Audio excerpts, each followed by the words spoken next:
Садятся за общий круг, начинают читать пьесу, обсуждают эту пьесу, каждую роль, каждое слово надо пройти.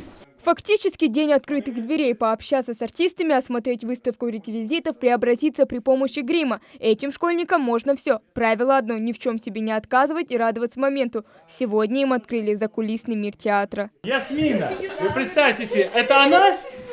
Точно это она? Нет, это не Ясмина, это красавица Ясмина. Новый стиль, французская. Команда театра как семья, его стены дом, даже в самые сложные времена. Влился в эту атмосферу и Ислам Арчаков. Мальчик учится в 7 классе и никогда раньше не задумывался о профессии артиста. Сегодня взглянул на нее с другого ракурса. Я впервые сегодня почувствовал, что чувствуют артисты, когда выходят на сцену. Очень мадражно, очень сильно переживаем. Учили школьники, конечно, не танцы, а упражнения по координации. Самое необходимое для начинающих театралов. Кстати, специально для юных зрителей артисты театра показали отрывок примера спектакля «Лекарь по неволе» по одноименной пьесе Мольера. Я не watch. Ужастик. Фильм. Сани за утжвар хава вямар.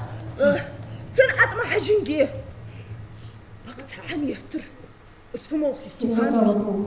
Это не первая экскурсия для школьников в стенах Ингушского государственного драматического театра имени Идриса Базоркина. Однако именно это особенное признаются сами организаторы. Цель подобных мероприятий проста – привлечь внимание к вопросам театрального образования у подрастающего поколения. Театр был и остается важнейшей частью общества.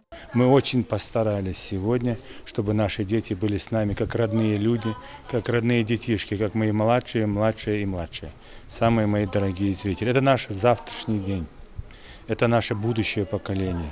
Если мы сегодня не будем готовить наших детей к театральности, к пониманию событий, которые происходят, в лучшем понимании этих событий, они должны стать для нас авторитетом в будущем. Это наш потенциальный зритель. Впереди у театра множество пример, и, быть может, именно эти школьники станут частью этих открытий. Хава Гагиева, Рамзан Зурабов, Новости 24.